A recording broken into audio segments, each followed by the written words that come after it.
Hello, and you're very welcome along to this week's RTÉ Rugby podcast, the last week of Ireland's Quilter Nation series slate, and what a week it promises to be. Ireland off the back of their best performance yet of 2025, 46-19 winners against Australia at the weekend, and welcoming the best team in the world at the moment, the Springboks, to Dublin this Saturday evening. Bernard Jackman is with me on the couch as usual. Birch, how are you today? Very good, thanks. Looking forward to this chat. And also, for the week that's in it, we decided to bring in a bit of Springbok royalty. 2007 World Cup winning captain John Smit is with us live on the line from South Africa. John, thanks a million for joining us. Good to be here. Actually, still a day to go before I fly out to Dublin, so we'll be front and centre for what's going to be an epic test match as well. Yeah, absolutely. And you're going to be part of RTÉ's team for our TV coverage this Saturday. I understand you only agreed to do it on the proviso that you would join us on the podcast earlier on in the week as well. Is that right? A man has to have standards. Nothing to do with the golfer Guinness that he has lined up. It was basically backed up on a quick small little Guinness tour as well, so that might have had an overwhelming influence as well. Well, whatever the circumstances, we're glad to have you. We'll get into the deeper analysis as we go, but Birch, just what a week this is now set up to be, because I think we're all maybe a little bit worried about how Ireland were looking over the first couple of weeks, and in particular, I don't think we were as worried about Australia, but we were worried about what would South Africa do to an Ireland team that weren't really hitting their stride. Yeah, coming into this week, and it's now all set up. We got a really good Ireland performance at the weekend. I'm not reading too much into South Africa against Italy. I'm reading into South Africa against France from the week before. That's the Springboks I'm expecting to come this weekend. It couldn't be set up any better. Yeah, well, I think it's South Africa against everybody over the last while. I just think they found a level of consistency, which is remarkable given the fact that they're back-to-back World Cup winners, given the fact that they're blooding some new talent. I think Razzie has this team in a really good place, and obviously now that we've dealt with Australia and there was bright spots in that game, the start and the finish, and regardless of the fact of Australia being tired or not playing well, from an Irish point of view, we needed some confidence going into this game, or else we had no chance. And it's a huge test for us. Springboks are definitely the favourites, and it's going to take a monumental effort to be able to go toe-to-toe with them. But we have a better chance of that now. We've found a little bit of form, a little bit of confidence, and particularly our attack opened up a little bit, because we can't defend our way to a win over South Africa. We can't probably set piece and play the kicking game to win over South Africa. We're going to have to find ways of troubling them, and I think from an Irish point of view, it'll go into this game a little bit more confident now after, I suppose, opening up a little bit against Australia. And John, I think this has become like such a really entertaining rivalry over the last few years, particularly I would say since the South African teams came into the URC, and there's just that greater bit of familiarity. But you look at 2002 at the Aviva, the 2023 World Cup game, and then the two test series down in South Africa in the summer of last year. The second test, I mean, the first 20 minutes of that second test was physicality like I don't think I've ever seen in a game of rugby. It's become a really, really, really intriguing rivalry between these two sides, with a respectful level of dislike, I would say, between them. I think you've hit the nail on the head, but you've been quite diplomatic about it. And deliberately so. Rivalries are built around this deep-rooted respect for the level of what the opponent brings, and I think that's for any country.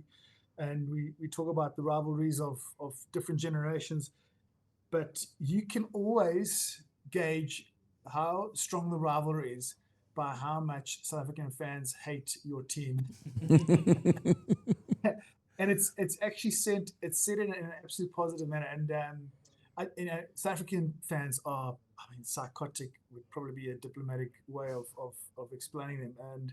And I think it's the sort of you sort of feel this energy when we're playing against Ireland, because every single one of the people that are wearing these green and gold jerseys that are watching the team understands that there's a real threat of a team that has been number one numerous times over the last couple of years, has beaten them and has beaten the All Blacks and has won Six Nations.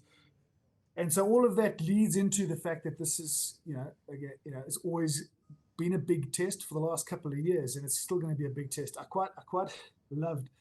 love watching how other countries respond when their national teams don't quite perform the way they do. I mean, you look at the absolute panic and pandemonium in New Zealand right now. I mean, it's almost as if the world's about to end. And I saw and read some of the comments around the Irish team after they had lost in Chicago, and it's amazing how us as supporters can just go absolutely off our heads every time there's a game that we believe we should win, and we believe, as I guess as pundits and as supporters, that we should win every weekend, whether we're Irish or New Zealanders or South Africans. And so I think it's that fanaticism that creates these massive rivalries, because both sides know they can lose, and both sides want the actual test to see how much better they can be. It's an interesting point John raises there, Birch. Like, when you look back, if you take Saturday's game into account, were we going a little bit overboard as to how badly Ireland were playing in those first couple of games and / tail end of the Six Nations? We were certainly more critical than we would have been maybe 10, 15 years ago, but I think that's a given. That comes with the standards. That's a given now. I don't think we can keep looking back and saying, "Oh, sure, aren't we doing great? Sure, we used to be winning spoons." I mean, there's been a lot of investment in Irish rugby. It's a good model. This Irish team are a good side, great coaches.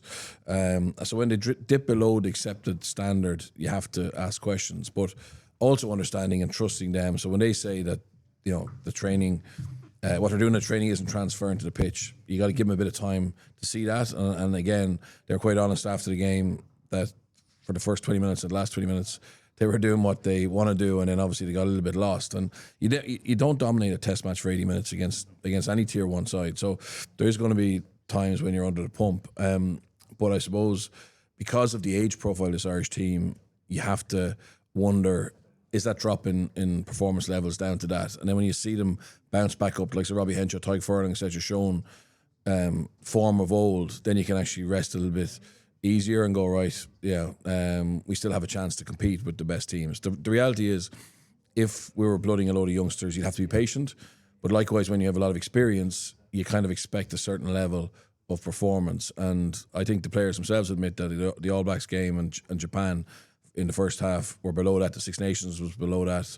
And they just need to find a way. And I think they hopefully they do get better in camp with Farrell. And hopefully now it's all geared up to what is the test match this weekend. There's been some unbelievable test match over the last 3 or 4 weeks, but I think South Africa Ireland is the one that everyone around the world are going to be looking at. Yeah, and like one of the I'd say the main reason, John, we obviously wanted to get you on was to get the South African perspective on Ireland, because last week we had Jonathan Drennan in and got the Australian view of how are people viewing Ireland, and it is always interesting to get the picture of how other countries are seeing us. Are South Africa still viewing Ireland as the team that were a threat to win the World Cup in 2023? Do they think we've maybe gone backwards a couple of steps? How are we being viewed at the moment? I think there's definitely a view that sees Ireland as the same threat that they were in the World Cup. I think specifically playing at home, and just to add on to the answer previously, teams like South Africa and Ireland and France, perhaps we exclude the All Blacks out of that for now, just because there's been so much change in the last couple of years. They're from a very consistent background. But you mentioned something earlier around systems, and Irish rugby has got an unbelievable system. I'd like to believe South Africa's got a good system. We've got this turntable of talent that comes through the schooling system, and it's really about how to get the best out of all this talent that comes out and trying not to miss certain players.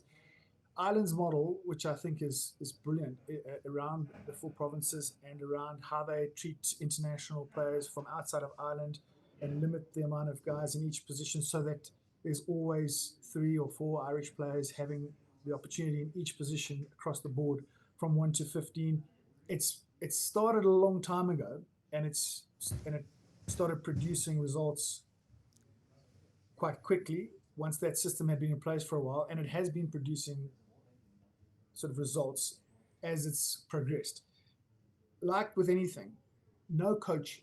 I mean, you know, coach is going to start off a season by saying, you know what, we've had 4 or 5 really senior guys, Graham Mahoney, you know, retire with a handful of other guys. And it's an opportunity this season to blood some of the youngsters in the model within we've been working over the last decade or so.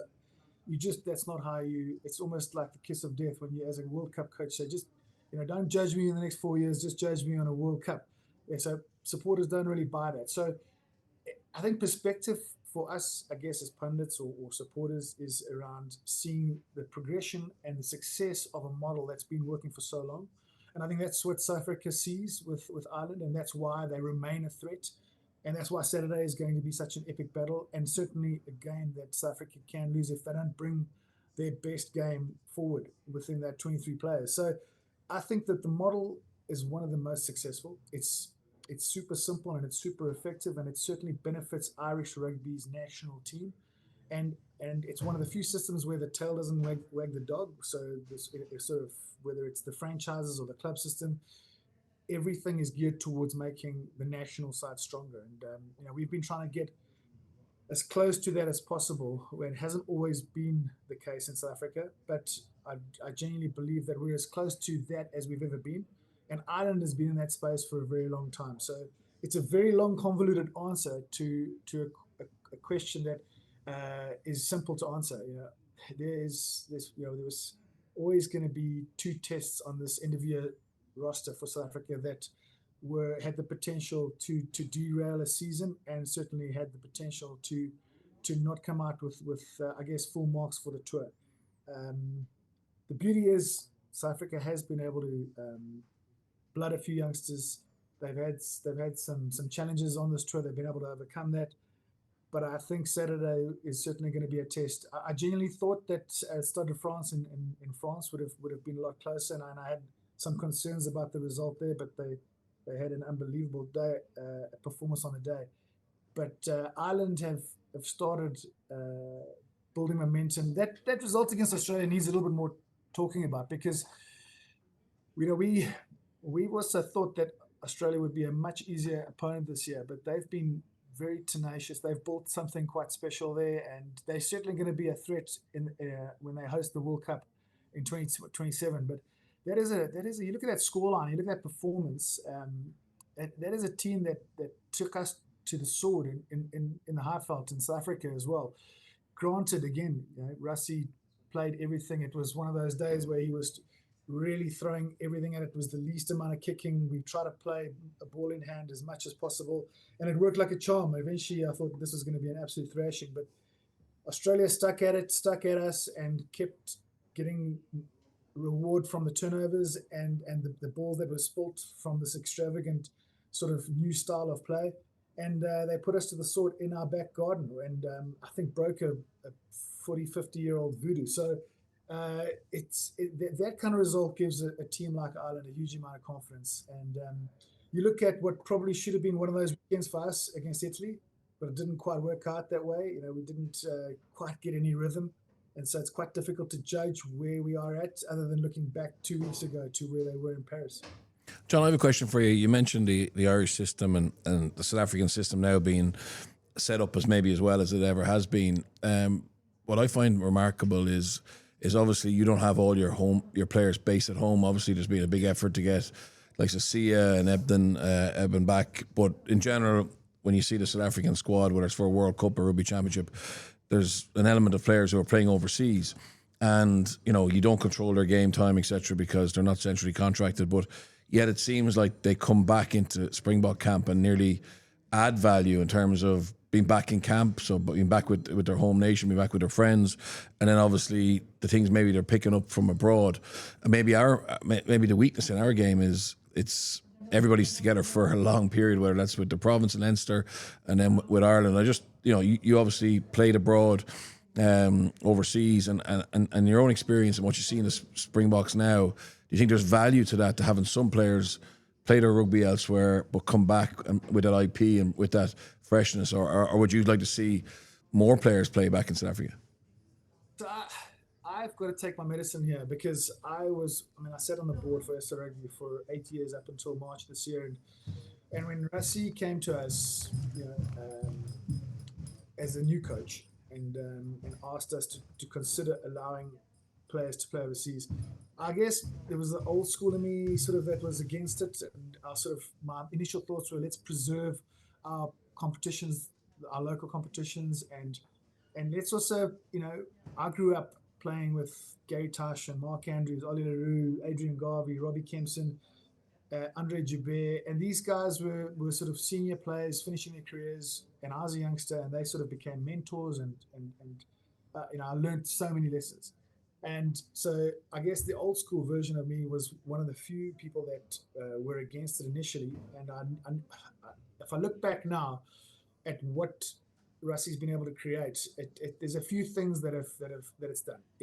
And you've mentioned it, it allows some of our best players to go and play in the best clubs around the world, in Japan, France, England, all over the place, and learn different tactics, different coaching scenarios, understand different individuals, and get a much better understanding, I guess, of the global game and different views. And there's always a flip side. Coaches also have the opportunity to draw some IP from these players and what they're experiencing in this sort of Rassie Erasmus era. And the second thing, which is probably the most important, is it takes a massive financial burden off our national body. So SA Rugby have got less big names to play for. I mean, the more of them that play overseas, the less they've got to pay them. And what it does do is it opens up so many more slots in our local competitions for younger players to have some kind of exposure. So we've been able to send these established players, and some of them not always established. If we look at Baron Fenter, who's gone over and been picked, and this the hooker as well from the Welsh team, they went overseas probably hoping that they'd be recognised, but we're now making available a lot more spots for this ridiculous conveyor belt of talent that keeps churning out from our school system, and getting eyeballs on a lot more talent that we probably would not normally have been able to see in the past. So there have been a huge amount of positives. There's definitely a negative. If you look at our Curry Cup, which is over 100 years old, it's definitely not the same competition it was 20, 30 years ago. And I think that's one of the negative byproducts of what this new scenario of picking foreign-based players has done. But it's also become a conduit for younger players. We've seen the average age of our URC and our Curry Cup teams dropping dramatically, and that's just been able to expose us to a lot more of the younger talent that's out there. I might move it on to the games themselves at the weekend, Ireland and Australia, because we kind of need to dig into that performance, which was so much better than what we've seen against New Zealand and against Japan. To go back to maybe some of the frustrations Andy Farrell had been pointing out, some of the quotes he would have come out with after New Zealand and after those Japan games, and I think we can talk about like line out, attacking shape, and all that sort of stuff. But I think the fundamentals was the attitude was just spot on right from the start. And you look at maybe the criticisms he had, where he was talking about how they were defending well, but just well, and not having that bit of bite, using the phrase, we were feeling sorry for ourselves, we need to get over ourselves, those sort of things.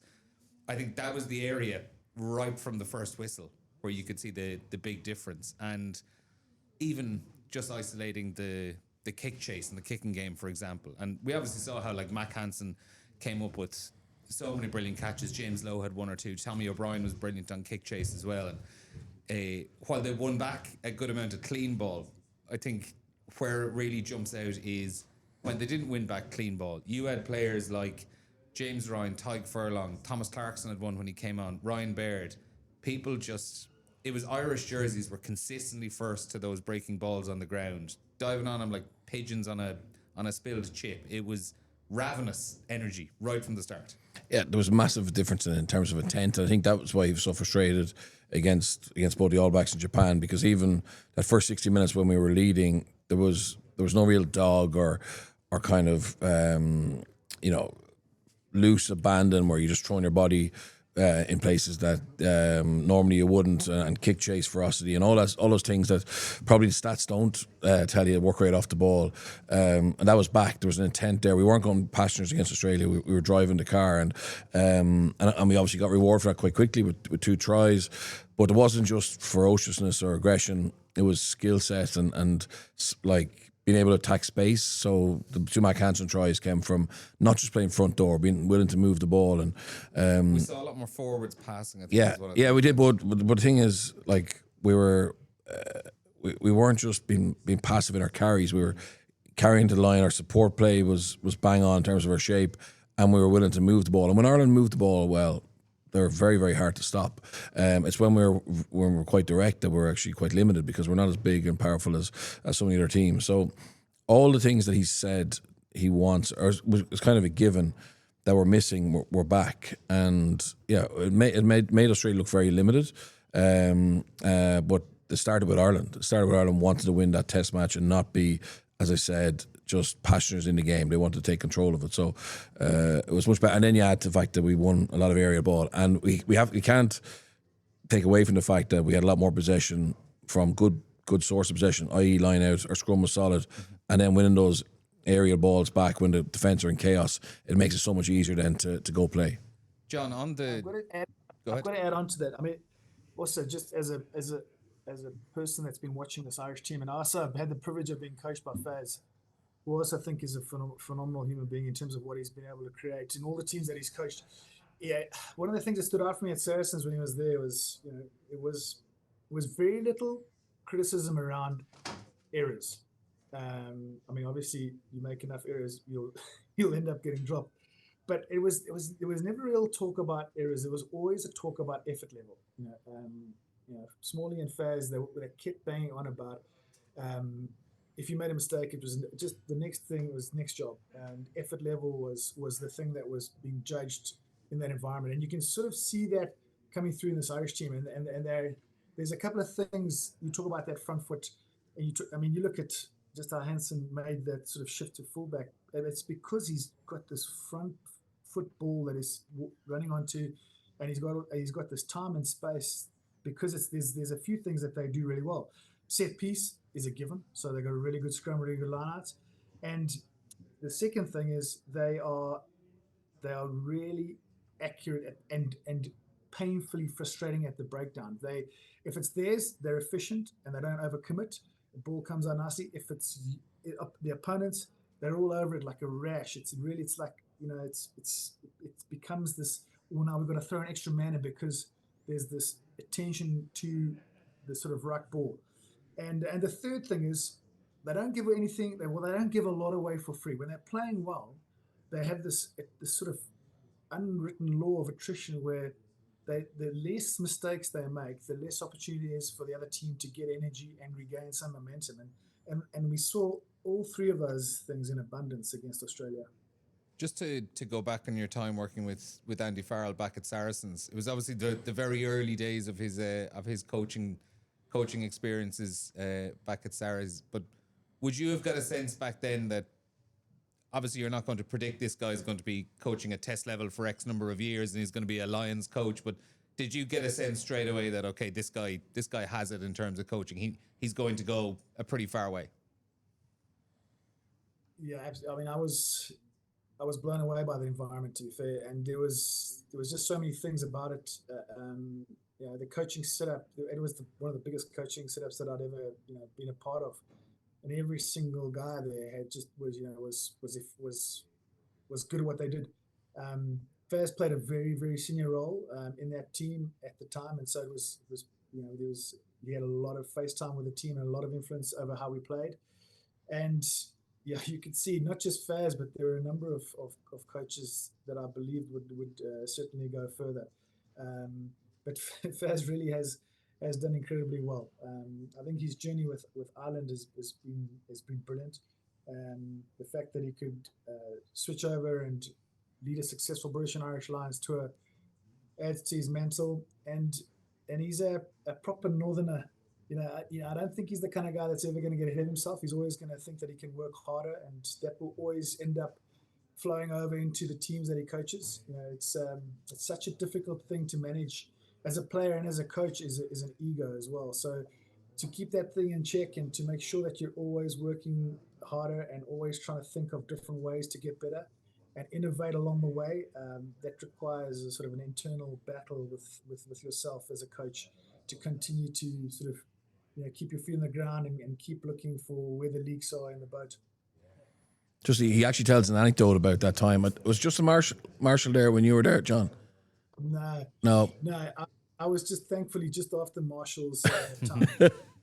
I have to endure Marshy in the pub at World Cups, which in itself is a massive challenge. Yeah, I've had that experience as well. But he tells a story that he was quite young into his coaching career, and obviously it was just after that. But he thought he had to keep reinventing the wheel, and I think Marshy eventually called him in and said, "Look, Faz, just be yourself." You know what I mean? And like we play for you. Like just keep it simple, be yourself. And he stopped then trying to keep reinventing himself. He's got a growth mindset, but he just stuck to the things that he felt were important. And Marshy said, Farrell says it's one of the best things he ever learned as a coach was just to keep it as simple as possible. Well, has he reinvented Mac Hansen as a test level fullback? That's the next question. I know the Boks are an enormous step up from Australia, but do you think just having Mac Hansen at fullback, we've spoken about the kick chase and all that, and I think those things are a given, but just if you look at the 3 tries he scored, he didn't necessarily have to do a huge amount in terms of making line breaks or anything, and the first 2 were simple run-ins, but the other argument is as a fullback he has to have that ability to slip into the line almost unnoticed, and he seems to have a fantastic ability at doing that, of picking the running lines, of slipping in when no one notices. Yeah, I think in a modern game where space is at a premium, your fullback, if he's an attacking threat, has an unbelievable role to play, and I think Mac, for us to beat the Springboks, if it's just an arm wrestle, we lose. Right now, you can't avoid an arm wrestle. You're going to have to times, dig in, but for us to be able to have a realistic chance of beating them, we have to fire shots, and our shots aren't going to be around just physicality. They're going to be having to play to space, and someone like Mac who can beat people, someone like Mac who can counter-attack from kicks onto him or long kicks into the backfield has to be a valuable addition to this team this week, particularly with Hugh Keane out. So yeah, I think he definitely obviously starts, but I think he could be a key player for us if we're going to have any chance of winning. We've also got an out half situation to talk about, and it's actually now 2 out halves playing pretty good rugby. It's good. Sam Prendergast was probably his best performance. Might have been his best performance in an Ireland shirt. Anyway, it doesn't really matter. But on top of it, then he plays an hour. Jack Crowley comes on, and might have been a little bit of pressure to perform. He was excellent in that final 20 minutes as well. He was really trying to push things. He hit some of his contestable kicks were just as good as Sam Prendergast were early on as well, and people had that ability to win ball back. What does it come down to this weekend? Does Jack Crowley's physicality in a tackle just about give him an edge in this game? Yeah, I think you'd probably start with Jack and then Sam to come on like it finished the reverse last week. I think the main thing is both of them now look really comfortable, on form, confident. They have different skill sets, and hence you can mix and match a little bit. I'm not sure when we have 2 of them, we're going to have the outright dominant 10 we had with O'Gara, with Sexton, with Humphreys. Certainly we need number 1, but there'll be certain games where one skill set gets them the nod to start. I would think that Jack would probably start because of obviously the threat that South Africa bring, but depends. He may want him to finish as well, and I thought he did really well. And our best period was probably we looked very comfortable with Jack at 10 as well. I think the fact that everybody else knows their role a bit better and the details a bit better, it's much easier to play 10 now than it was even the start of this November series.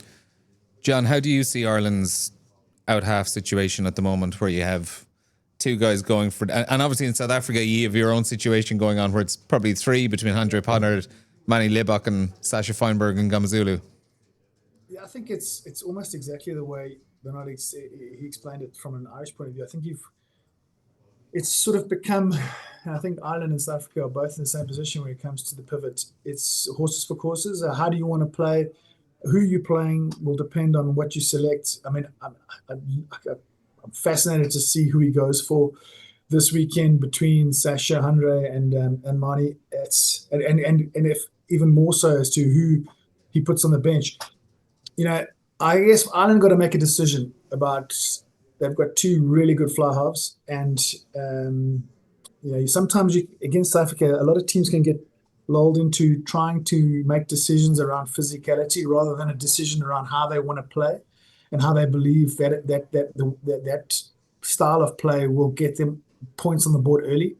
And I think Ireland need to be able to put points on the board early if they want to have a real shot, and then maybe it becomes an idea of, do we start with more flair in the beginning and close shop with a bit more of consistency and someone who can sort of handle that attack should someone be chasing, should the Boks have to chase, or do we sort of concern ourselves with the physicality and put someone a little bit, maybe a Crowley at 10 and try and stop the physicality threat. I genuinely believe the teams that have done the best against South Africa have not made decisions based on physicality. Physicality it's always there every single game. It is the one thing that determines momentum. But everyone's got physicality. I mean, we haven't seen South Africa absolutely walk over Ireland in the last 3-4 years from a physicality point of view. That threat is more around how does your defensive system deal with the big ball carriers and the offloads from an RTÉ, for example. But I genuinely believe that Ireland need to make a selection specifically at pivot that suits the way that they want to play, and rather than adjusting to what physical threat might come from South Africa. It is a really interesting one this weekend because Prendergast played brilliantly in the first 60 minutes of that match. The kicking was outstanding, constantly giving the likes of Mac Hansen, James Lowe, Tommy O'Brien chances to come down and win the ball, or at the very least knock it back for Ireland. And some of the attacking link-up play, like some of the handling for those first couple of tries was really quick and sharp. But when you saw Len Ikitau barrel him over for that first try, or when he dives and gets knocked off by Dagunu down the wing, it was hard not to think about, what if that's Eben Etzebeth running straight at him next weekend? Yeah, and look, obviously Ikitau is very powerful, but the problem for Sam at the moment is it's the one-on-ones, and like every team is trying to get two men hits as often as possible. There's certain times where a player gets isolated, and just his conversion rate in those needs to be a bit better. And I can totally see John's point. You don't want to get overly obsessed about the opposition, and you got to play your game. And I think Ireland will want to play, and Sam's attacking game is very good. I think that they'll probably go with Jack, with Sam to finish, and both can implement our attacking game. Mm-hmm. But yeah, it's a fascinating one, because whoever obviously plays 60 minutes or whatever this week has an unbelievable chance then to go into the Champions Cup break as probably number one. On to John's point again about not getting overly worried about thinking about physicality and playing your own game, but putting that logic to a different position as well. I'm interested to see what happens this week at loosehead prop, because to be honest, last weekend I thought Andrew Porter was the most impactful he's been for a good while, coming off the bench for that last, was it 30 odd minutes or so. And I thought Paddy McCarthy was excellent for those first 50 minutes. Look, say for that the second try just before half time, but that's not a major fix. That's just kind of getting to grips with Test rugby a little bit. I'd be curious to see, are you getting that same level of impact off Andrew Porter starting the game, but also are you getting the same level of impact from Paddy McCarthy coming off the bench? Do you still expect Andrew Porter to be starting this weekend? No, I think there's a strong chance Paddy McCarthy will start. And Porter hasn't been in amazing form. I thought he looked better, as you say, coming off the bench. I thought it was the best game he's played for a good while, for sure. And he's had a lot of game time, obviously, a lot of consistency at starting for Ireland. But I think if you start Paddy McCarthy, two things: one, you really have used this November to increase your depth, and you've tested him against the best. Okay, so you test him against a good Australia scrum, but you test him against the best against South Africa. But two, I think in terms of refereeing, like, this scrum is going to be an unbelievable contest. His scrummaging is a lot tidier than Andrew Porter's. There's always been a lot of scrutiny on Andrew Porter's body angles, etc. And sometimes that's been costly. World Cup and quarter-final against New Zealand is an obvious example. But, you take away that if you can... and also, Paddy McCarthy makes it very easy for Dan Sheehan and Tyke Furlong because he stays nice and tight and compact. So it's easier to probably pin that scrum with Paddy McCarthy at the moment. And also, as I said, you may get more out of Porter coming on. So I think that'd be a very brave decision, but I'd love to see it happen. Now, but this is... The counter argument is this is the best scrum in World Rugby. Yeah. And do you want to have a young guy making a second start play loose head? But I'd actually go with it. John, this seems like something straight out of Razzie Erasmus's playbook, doesn't it? I was just about to say, we're getting to the good stuff. All the fat guys up front here. So now we can I think it's such a difficult... We talk about blooding players, and this is probably the most difficult place to blood youngsters or guys that are looking to get test experience in the front row, because it's like Mortal Kombat up there. You send in a guy in the centers and you put a nice experienced guy either inside or outside of him, or you put a 9 in and he's got a really experienced 10. You can help a guy out, but it's Mortal Kombat right at the front there. So, and again, the coaching staff of Ireland are going to have to decide, because there's probably 2 contenders for that number 3 shirt, and one's going to play 50 minutes and the other one's probably going to play 30 minutes. And it's between Volkolo at 138 kilos and then probably Thomas du Toit at 132 kilos. It's a difficult weekend to experiment with a loose head. So we've tried from blooding a new tighter in this tour, and I guess through the red cards, it hasn't quite worked out for him. And as soon as he got exposed when we were a man down, we had to make some changes just to make sure that we don't sort of destroy his start of his international career, because he's got such a big future. And so coaches have to be aware of this, specifically in the front row, because I started as a youngster and I got bent like a pretzel many, many times, and you start to think that this is just the way that it goes. But it is a hard place to be able to blood someone from an experience point of view. It is. It's such a fascinating position at test level, where it's just a rite of passage that, as John said, you are going to get bent like a pretzel a couple of times earlier in your career, and you kind of have to go through it to learn. Yeah, I don't remember John getting bent like a pretzel too often, and he obviously played at the top level at hooker and at prop. But I think the fact that another advantage for McCarthy is he and I know Porter does as well, but he would have experience of scrummaging with Dan and Furlong, with Leinster training, etc. So you're not even, it's less of an experiment or less of a risk to bring someone in from another province. There's continuity there, from last week. I think the challenge would be if Porter was under pressure in the scrum, is bringing on a young loose head. Then I think you're better off maybe having your experienced guy potentially on the bench this week. Just John, we're not anywhere near as radical as you guys are in terms of agree with you on that. I think you've got a point there. I do think that makes sense. I'd rather give him a full go with fresh legs and see what damage he can do and how much impact he can have, and leave sort of Porter as your. I mean, if I was the coach, I'd probably think exactly the same way. Just you mentioned the red cards there, John. I think we're going to have to talk about that. It was next on the list. It's funny. I was going to lead it off by saying it's going to be a lot of this game will be dictated by how many players are still on the pitch. With the way South Africa played against France, I'm not sure if it even matters. But I think we do have to play it because it has been a talking point. 2 straight red cards in consecutive weeks for South Africa against France and against Italy at the weekend. They're appealing both of them. Lou Diaga got a 4-game suspension off the back of his red card against France. Franco Mostert will have his hearing this week, and South Africa said they'll be challenging that red card he picked up against Italy at the weekend. Some interesting quotes from Nzondele Stick speaking in Dublin yesterday, just talking in general about how they have been reffed. Are we being treated fairly? I don't think so. I don't think we deserve this as a team. Surely somehow this is not fair. It's a tough one to break down, I suppose.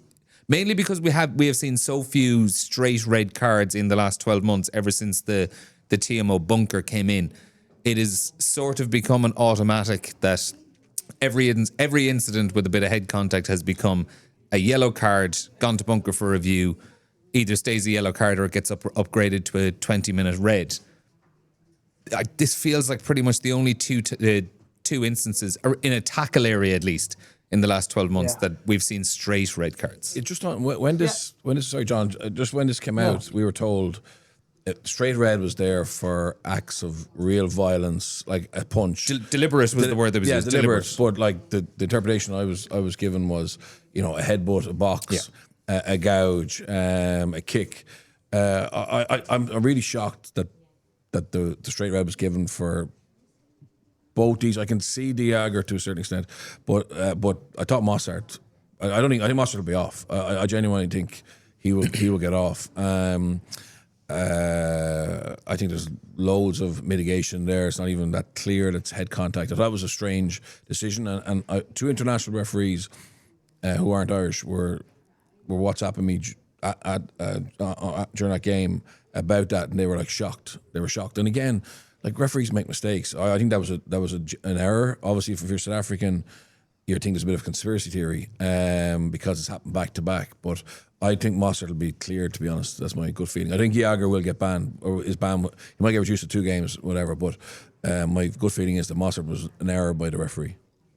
Your thoughts, John? I know you posted on Twitter either this weekend, either the weekend just gone or the weekend previous, essentially saying you don't even know what is a card or what isn't a card these days. I was actually going to start with that. I mean, I took to social media. I think it was against, it was the first red card.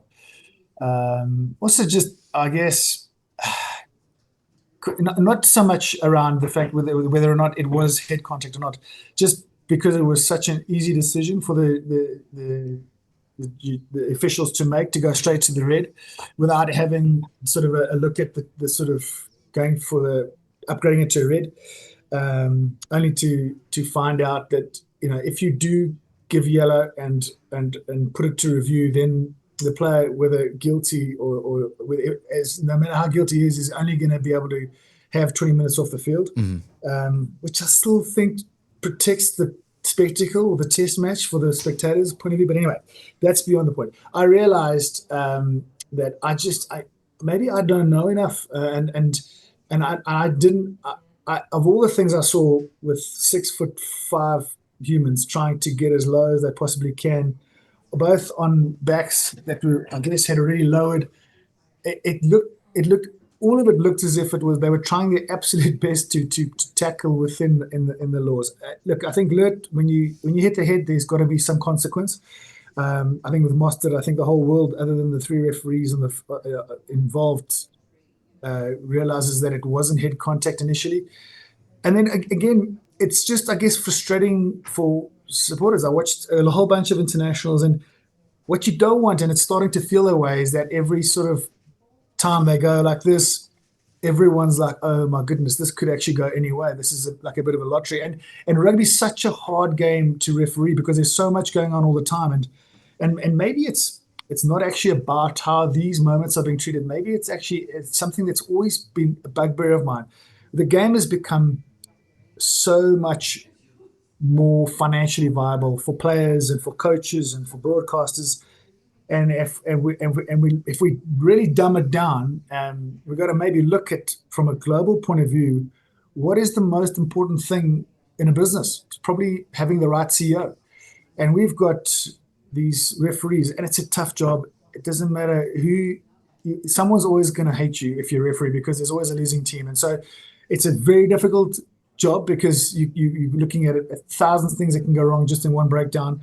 The rules change all the time, so they've got to stay up to date. And then the frustration from the fans are that they don't get educated on the new rules. And so we as pundits say stupid things on social media. And so the pressure just is unbelievably high on these referees, who are the CEOs of this business of 80 minutes between 23 players on each side and a coaching staff on each side. And yet they're the least paid person on the field. And our expectation of them is, we need more from them than what any player or coach is bringing. But we're basically putting all of our hope into someone who's got the most important role in the game, but he's the least paid person on the field. And I think that's probably fundamentally where we need to start focusing our attention. The frustration amongst fans and coaches and players has been there for a long time.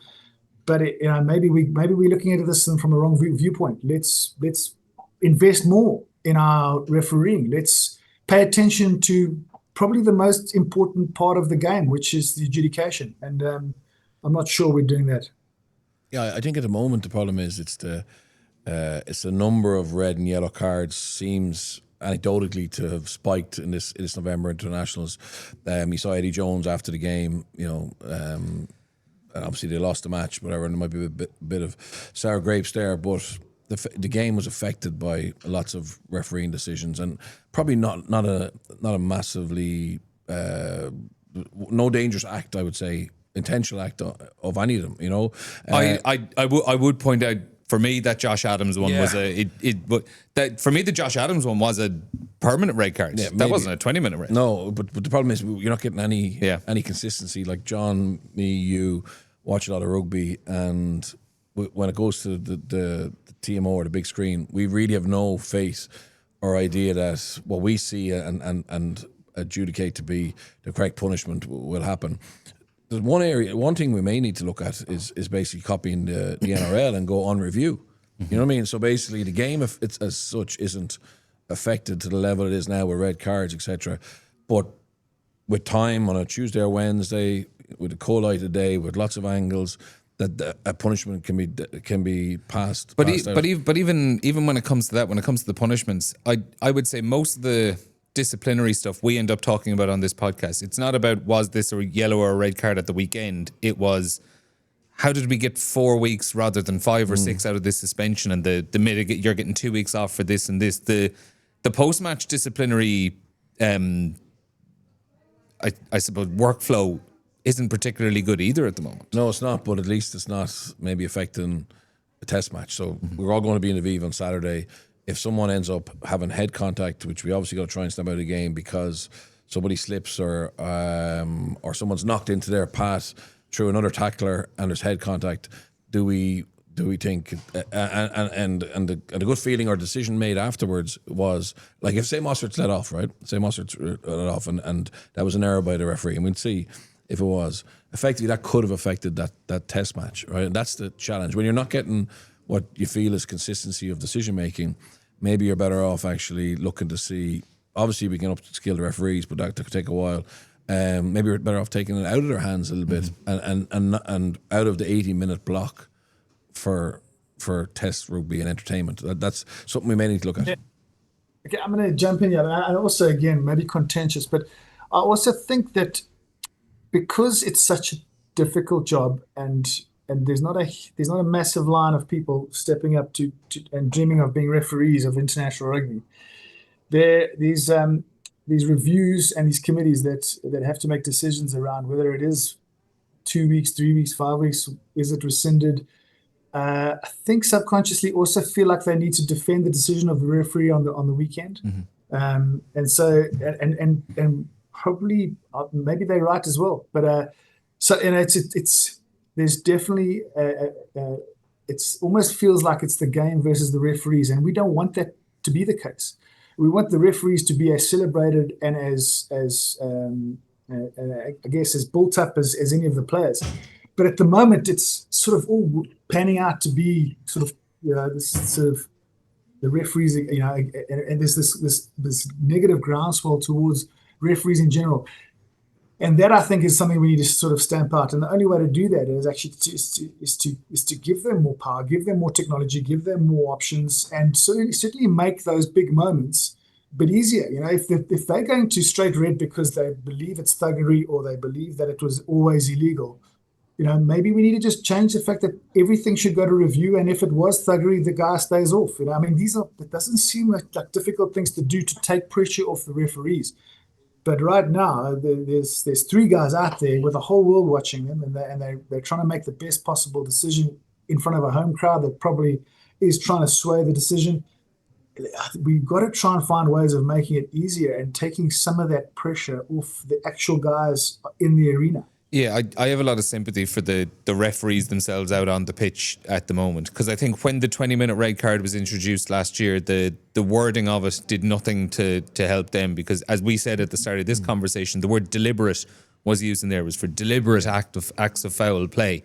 And I think if you look at both Franco Monstert and Lou Diager's incidents in the last couple of weeks, they were reckless. They were, well, certainly I think Lou Diager's one just with the tuck shoulder was particularly reckless. I don't think it was deliberate in any way. There wasn't necessarily maybe mitigation or something like that. But so maybe have the referees been told, okay, there's a new interpretation of what this is, and it hasn't been communicated to the public properly. And also then as well, in the moment on the pitch, because a bunker review can't be upgraded to a permanent red card, they essentially have to decide in that moment whether or not it's upgraded to a red card. So the most important decision of all, can this player be sent off for the entire game? That actually can't be sent to the person who has 10 minutes to sit down and review the incident properly. They have the bunker official. Yeah, it's so easy to fix it. Yeah, the bunker official can only decide this is either a yellow card or it's a 20-minute red. Yeah, I think that's wrong. That's a failure in the system. Yeah. And surely if you're going to have a bunker official, they should be able to look at that and go, do you know what, that is worthy of a full red card. You're gone for the game. I do not see how that isn't part of the process at the moment. Well, I think we got to challenge it as pundits, and I think the coaches are. I think the problem you have now is that coaches and players, it's already stressful to play a test match, right? So you can imagine the Springboks and Ireland in the tunnel walking out to the Viva on Saturday evening.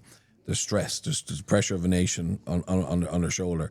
They're also stressed about the official, stressed about being sent off because of an accident, and that's the fear. And you want to take away as much stress from players. They prep all week. They prep their whole life to be ready. Let's not have them stressed about decision making around the laws of the game. And it's an area that needs improvement, and that's fine. It's understandable, but let's make sure we try and make it better. Maybe one of the final. Go for it, John. As well. So I think and the other point again, and I'm going to come in defense of the referees, which I like to do because I do think they're under the pump and unnecessarily so. We as a game, rugby isn't doing a fantastic job of growing spectators. It's a difficult game to understand. So you bring someone to a game and you've got to explain the rules. It's a pretty complicated game.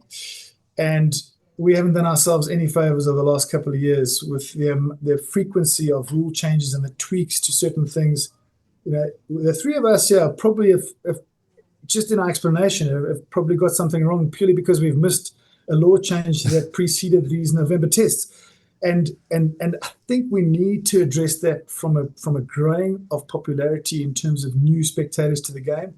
That I think we're missing the boat there because we're already in love with the game and we're sitting here sounding pretty frustrated. Can you imagine trying to sell this game to a set of eyeballs that's never seen a game of rugby in their lives before? It would be pretty tough. Yeah, it is going to be interesting at the weekend. We'll finish on a positive note. Finish with a couple of predictions on a positive note. Everyone finishes with 15 players. There's no cards. We're having a great day. How is Saturday going to go? Final predictions, I suppose. I think the Springboks. I think they'll squeeze us. I think their bench will be phenomenal. I expect Ireland to score and score plenty of tries, but unfortunately, I think once the South Africans get into the 22, you saw against Australia our ability to deal with that power game and from an attacking point of view from Australia, we were left a little bit short. So yeah, I think Springboks will win probably 26-22 maybe. Yeah, 26-22. And John, it's been mentioned obviously that Ireland is the one country Rassie Erasmus hasn't won a test match in. Do you think that actually does nag on him, that is a motivating factor, or is he happy enough with his couple of World Cups? I definitely think it'll play in the back of his mind. He speaks unbelievably fondly about his time as a coach in Ireland, and I think that he'd want that from a personal point of view, as much as he wouldn't put it on the team. I do think that it's a box he'd like to tick, like any other coach, to be fair. and he's done well. He's built a group of players, not just a team, and it'd be very hard to bet against them. Certainly in their current form over the last season, 4 or 5 seasons. They really have been consistent every single time. I think that they're sort of, because every team's got this cycle, and these cycles come and go, and it always depends on experienced players retiring and who comes in their place. But he's been able to extend the cycle much longer than any other coach I've ever seen, and that's a difficult task in a South African context. So I've learned my lesson in terms of not betting against South Africa. They are in a good space. Dublin hasn't been a happy hunting ground for them, and so they'll be even more motivated by that. This is a team that likes to overturn records and get wins against their name. So yeah, I do think South Africa have probably got enough to do the job on Saturday, if they bring what they've been bringing the last couple of weeks. But if they're a little bit off, this Irish team can certainly give them a really good go. Yeah, it's going to be fantastic. Probably the best game of the weekend. You've got Wales, New Zealand, 3:10 on Saturday. Ireland, South Africa, 5:40. France, Australia, 8:10, as well as Italy and Chile. And then on Sunday, Scotland versus Tonga, 1:40 p.m. And England, Argentina, 4:10 kickoff. A reminder, live coverage of Ireland against South Africa on Saturday from 4:30 on RT2 and RT Player. Bernard and John will both be part of that coverage as well. And listen to live commentary on RTÉ Radio 1 also. Bernard, thanks a mil for joining us. And John, safe trip. Hope you have a safe flight. And we'll see you later on in the week in Dublin. Looking forward to having you part of the RTÉ coverage. And for everyone on the podcast, we'll speak to you again soon.